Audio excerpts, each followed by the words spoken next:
Olá, boa tarde. Mais conversa, menos remédios e exames. Consultas médicas que durem mais que alguns minutos. Focar na prevenção e não na doença. Essas são algumas das propostas do movimento Slow Medicine, que já ganha adeptos aqui no Brasil.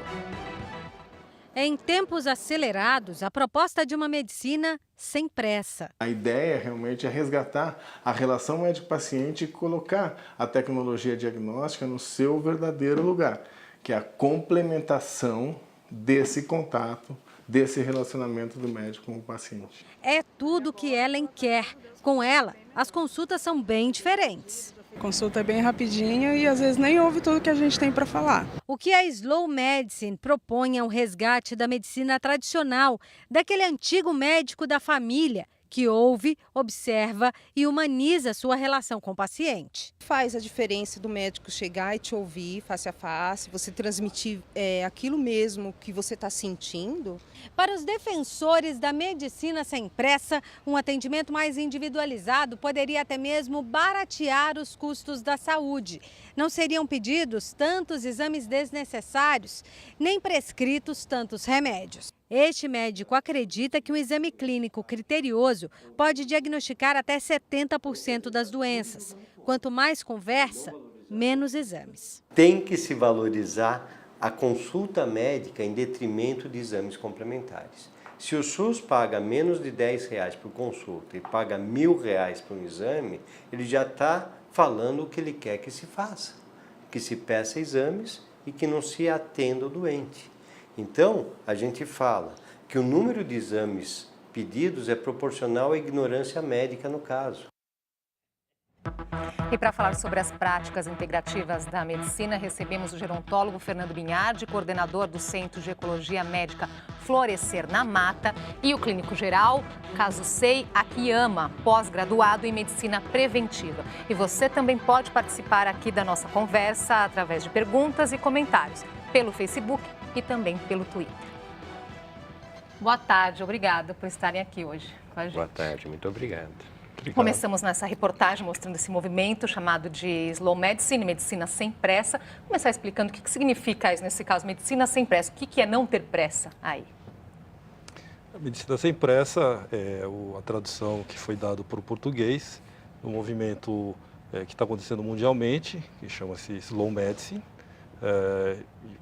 Teve uma certa dificuldade para passar para português e nós decidimos por medicina sem pressa, porque um dos conceitos mais importantes da medicina do Slow Medicine é justamente o tempo que se gasta com o paciente, ouvindo o paciente, tentando entender, né? E o tempo para fazer o raciocínio clínico, que é muito importante na profissão médica. Agora a gente ouve assim, né, que é preciso resgatar essa relação entre médico e paciente. Quer dizer, estamos colocando aqui que é preciso resgatar, é porque um dia ela existiu, doutor Binhardi. Sim. Então ela se perdeu. A partir do momento que nós perdemos aí isso, aconteceu essa mudança, que agora estamos percebendo a necessidade desse resgate. Então, arqueologicamente, a gente sabe que um dos fatores fundamentais do sucesso evolutivo da espécie humana foi a parceria, saber ser parceiro da natureza, né? Durante centenas, se a gente pensar que a espécie humana tem algo em torno de 200 mil anos, né? Então, e a gente vê que essa tendência de parceria, que era exercida principalmente pelas mulheres, né? A liderança era feminina, e existem evidências arqueológicas disso até 3.500 a.C., mais ou menos, isso vai gradualmente se perdendo com a emergência do que se chama androcracia, né? Que é essa liderança masculina focada na ambição exercida pela violência, né? Então, isso culmina com uma revolução industrial, né? Que degrada o trabalho, né? Inclusive surge o termo trabalho. Trabalho vem de tripalho, que é um instrumento de tortura, né? Que é diferente de labor, que é essa ação natural do ser humano de fazer coisas, né? O homo habilis, né? Ter a habilidade de fazer. E a Revolução Industrial rompeu com essa situação, né? um sapateiro, né, um oficial da sapataria, conhecia desde o boi até o sapato pronto, né? Com a Revolução Industrial não existe mais quem saiba fazer sapato, né? E aí surge toda uma política de como manter essa mão de obra operante. E daí é tudo, assim, operacional, né? É aí que entra a pressa, então, de... Né? E assim, hoje, evidentemente, uma pessoa que se sente mal e vai para uma fila do SUS, né? Então, ela fica um dia inteiro na fila do SUS. Quando ela está sentada diante do seu, né, do profissional de saúde, supostamente um médico, ela não é atendida nas suas necessidades, né? Ela é quase como se fosse um faz de conta, quer dizer, ela não é atendida. O que acontece? Ela sai insatisfeita e aí muitas vezes ela vai passar mais 2, 3 ou 4 dias em outras filas, até tentar ter algum grau de satisfação. Então, se o sistema tivesse um outro modelo, como o próprio professor que deu a entrevista comentou, assim, se o foco fosse o bem-estar da pessoa, a gente teria um outro modelo muito mais funcional e econômico, inclusive. Chamou muita atenção que o Dr. Lichtenstein falou ali na reportagem, que ele colocou, né, que o número de exames pedido é equivalente à ignorância médica. Sim, Eu gostaria que vocês comentassem exatamente esse ponto, doutor, caso sei. Eu acho que nós estamos passando um momento meio cínico, porque continua se chamando os exames, né, assim como raio-x, etc., como exames complementares, enquanto que não está sendo usado como medicina complementar, né? É verdade. O doutor Arnaldo falou, a medicina é muito baseado em exames, né? Mesmo porque falta tempo. Então, em 5 minutos, em 3 minutos, não dá para você conhecer a pessoa, não dá para ter um raciocínio, e você acaba pedindo um monte de exames, né? E isso acaba gerando custo. Quando o exame chamado de complementar deveria ser, eu tenho aqui uma suspeita, né, o médico percebeu, vou pedir um exame, então, para confirmar ou não essa suspeita. Exatamente. E não, é o exame que o exame é tratado aí como o diagnóstico, então, é dessa forma. Antes do diagnóstico, eu vou acreditar nele. Até assim, dar o caminho do que está acontecendo, né? Porque realmente não dá, sem tempo, não dá para fazer o raciocínio. E dessa forma que nós estamos vivendo hoje, já é dito, não há tempo, então, né, nós assistimos as nossas filas no SUS, a demora para se marcar uma consulta médica. Qual tem sido a consequência disso na prática? A insatisfação. A insatisfação e a ineficácia do sistema. Porque, por exemplo, um médico tradicional, um pajé numa comunidade indígena, ou um médico tradicional numa comunidade onde se pratica a medicina tradicional, o foco dele é o bem-estar daquele que ele está consultando, né? Não é receber um salário por produtividade. Então, a motivação é outra, né? A motivação de um olhar slow, de um olhar... é uma motivação honesta em relação ao bem-estar daquele que te procura. E, num sistema de saúde, por mais que o profissional tenha essa motivação, ele não consegue exercê-la porque existe uma pressão de produtividade, né? Então, a racionalidade do sistema precisa ser revista. Aí, nesse cenário, agora chegou a notícia de que mais da metade dos médicos recém-formados no estado de São Paulo, mais da metade foi reprovada no exame do Conselho Regional de Medicina. Quer dizer, aí é assustador isso, porque aí nós pensamos aqui, existe um número muito grande, um excesso no pedido de exames, e quando a gente vê uma notícia dessa, muitos desses profissionais recém-formados, os nossos médicos, não conseguem fazer uma leitura adequada de um exame de imagem, por exemplo. São médicos mal formados, né? Nós temos escolas médicas talvez demais, né? Também feito com pressa, né? Eu acho que teve uma política pública indo nessa direção de formar quantidades de médicos, não qualidade de médicos.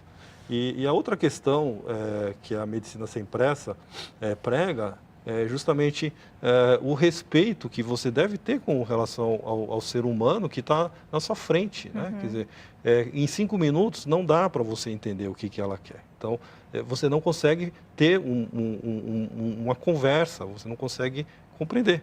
Então, essa é uma outra questão, quer dizer, ter uma atitude respeitosa, né? Uma outra coisa seria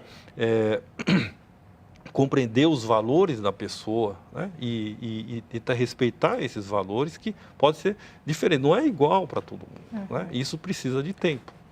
Quer dizer, ouvir mais o paciente também no sentido que ele também passe a ser a protagonista também desse momento e tenha mais decisões também sobre... Também não, ele é o Ele é o protagonista. Mas não é tratado como tal, não é, doutor Então, Bignardi? mas não é por uma questão de racionalidade, né? Então, a gente até estava agora há pouco conversando, o que é uma medicina do indivíduo e uma medicina da doença, né? O que é eu conhecer o sofrimento dessa pessoa que está na minha frente e que pode se manifestar numa úlcera, numa gastrite, numa hipertensão arterial, né? Mas qual é mesmo o sofrimento dela?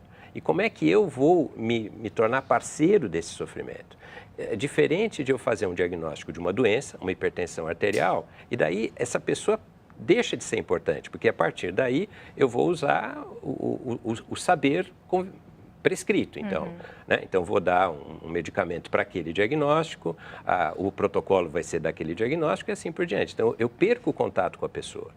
Né? Então, essa é uma diferença fundamental entre as medicinas tradicionais e a medicina convencional contemporânea. Acho que uma coisa importante, a medicina convencional contemporânea, ela decorre da Inquisição. Né? Antes da Inquisição, havia um entendimento da totalidade do indivíduo, se universava, né? Um Leonardo da Vinci, por exemplo, é um exemplo de universalidade, né? Versar sobre tudo. Né? E com a Inquisição, os aspectos do comportamento, da alma, ficaram com a Igreja, e todo mundo que tentasse universar ia para a fogueira. Sim. E com isso eles extinguiram a medicina tradicional ocidental, que seria a celta. Né? Por isso que hoje, se a gente quer resgatar a medicina tradicional, a gente tem que ir para o Oriente. Felizmente, a Inquisição não foi eficaz no Oriente, porque se tivesse, ia ser muito pior. Né? Doutor Caso, você esteve, né, inclusive no Japão, para entender um pouquinho dessas práticas, né, diferente do que acontece aqui. Teria alguma coisa que serviria aqui para o nosso modelo? Então, porque se estamos há tanto tempo enraizado, é possível mudar?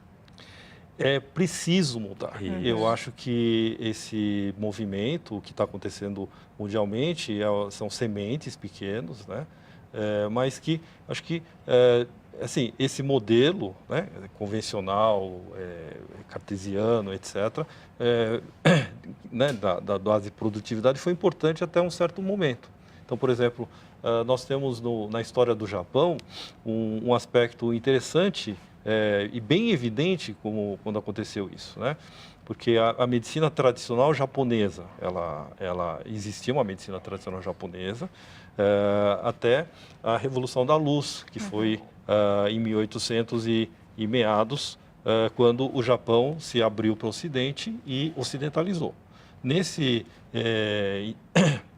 Nessa oportunidade, eles abandonaram a medicina tradicional, chegaram no 4º ano do governo Meiji, né, que é essa da Revolução, eles proibiram, inclusive, a medicina tradicional, porque para o momento, para massificar a medicina e principalmente para lidar com grande quantidade de pessoas, né, como era com forças armadas, exército, etc., era muito melhor usar esse modelo ocidental do que o modelo individual, com tempo, né, para entender a demanda das pessoas. Então, com isso, o que aconteceu? Quer dizer, o Japão hoje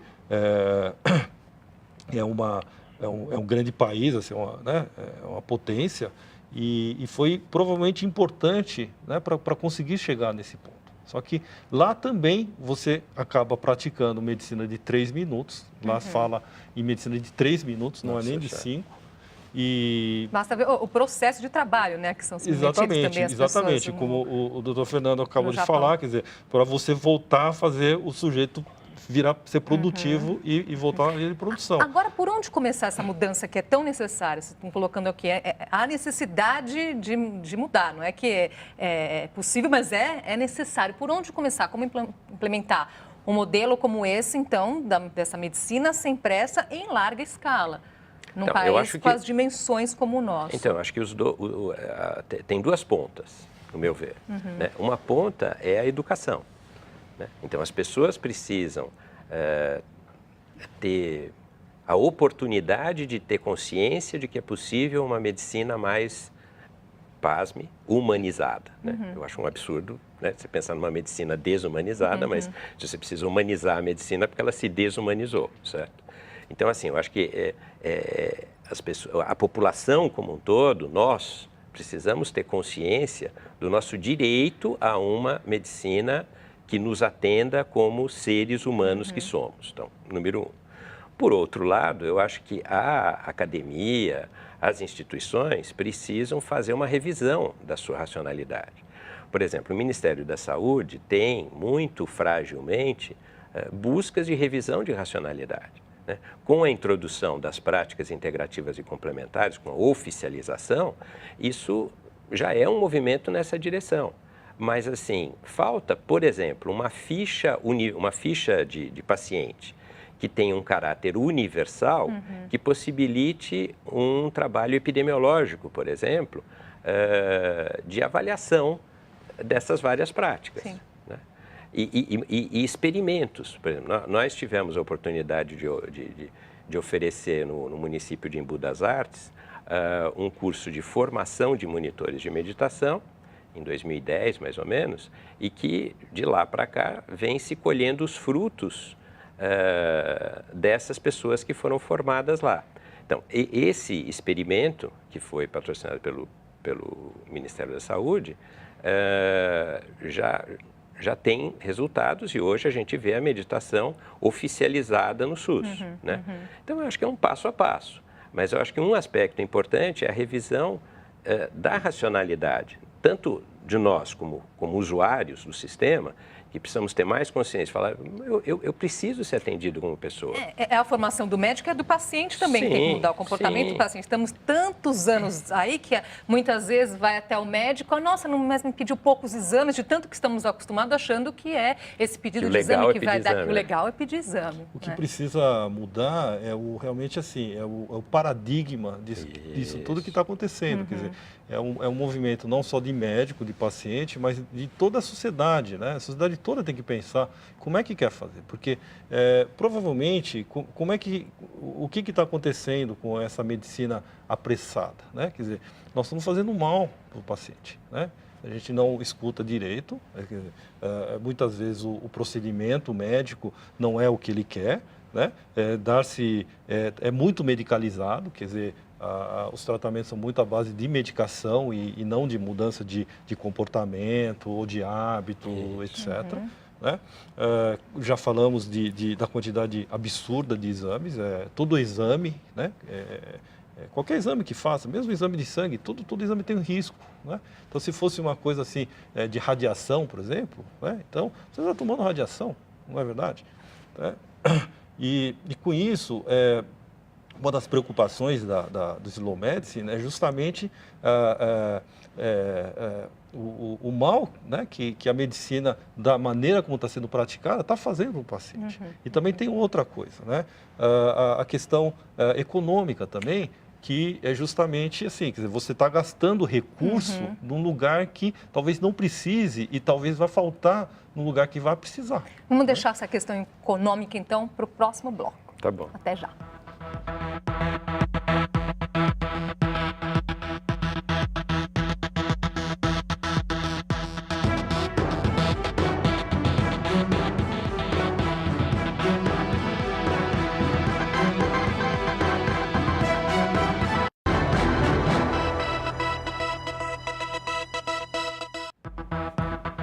Já estamos de volta com o JC Debate. Conversamos sobre as práticas integrativas da medicina, a medicina sem pressa. Com a gente, o gerontólogo Fernando Binhardi e o clínico geral Kazusei Akiyama.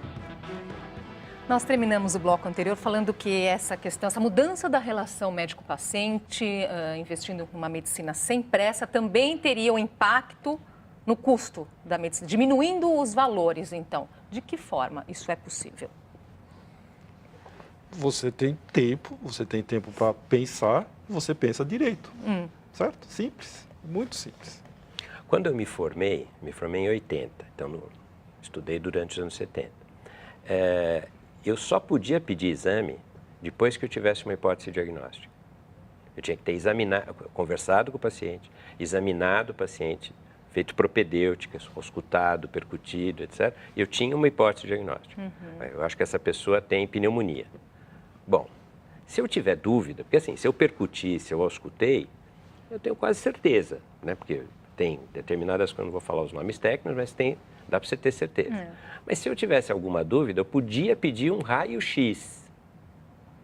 E ia no raio-x comprovar a minha hipótese, ou não. Né?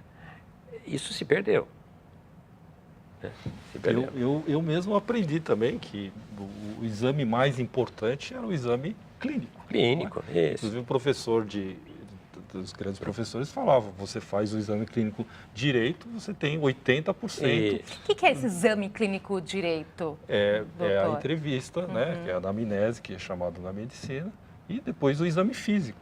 Você fazer a palpação, tocar na pessoa, né? colocar o estetoscópio. Então, isso no mínimo vai, vamos dizer, com muito exprimido 40 minutos. Né? Isso cai de novo na formação também? Cai de novo Né? na formação. Então, quanto que a formação... Então, a formação não caminha no sentido do que nós estamos colocando aqui. Aparentemente. Não, você viu Infelizmente, o que o professor Arnaldo falou? Ele não falou que o exame custa 1.000 e a consulta custa 10? Então, alguém tem interesse em cobrar o exame 1.000 e desvalorizar a consulta a 10, certo? R$10 contra R$1.000. Né?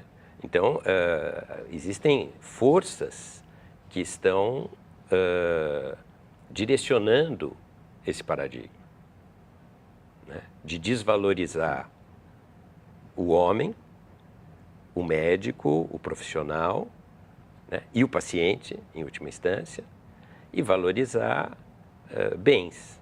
A tecnologia. A tecnologia. E o paciente está pagando um preço alto no sentido de que muitas vezes ele faz exames desnecessários, doutor Casucci? Sem dúvida nenhuma. Exames que acabam, de certa forma, descobrindo aí outras coisas que poderiam ficar ali quietinhas e que não têm relação com o que está sendo investigado? Exatamente, é a iatrogenia, né? Quer dizer, são chamados incidentalomas, ou seja, são tumores que você encontra em exames, que são situações até normais, né? E só porque você encontrou, aí desencadeia uma série de investigação e muitas vezes o tratamento até desnecessário, e com isso você tem efeitos colaterais, você toma remédio por causa dos efeitos colaterais e acaba custando cada vez mais esse tipo de coisa. Isso também tem um lado do paciente, né, que ele paga, vamos dizer assim, um plano de saúde, um convênio caro, né, e já chega no seu consultório e fala assim, olha, pode pedir todos os exames porque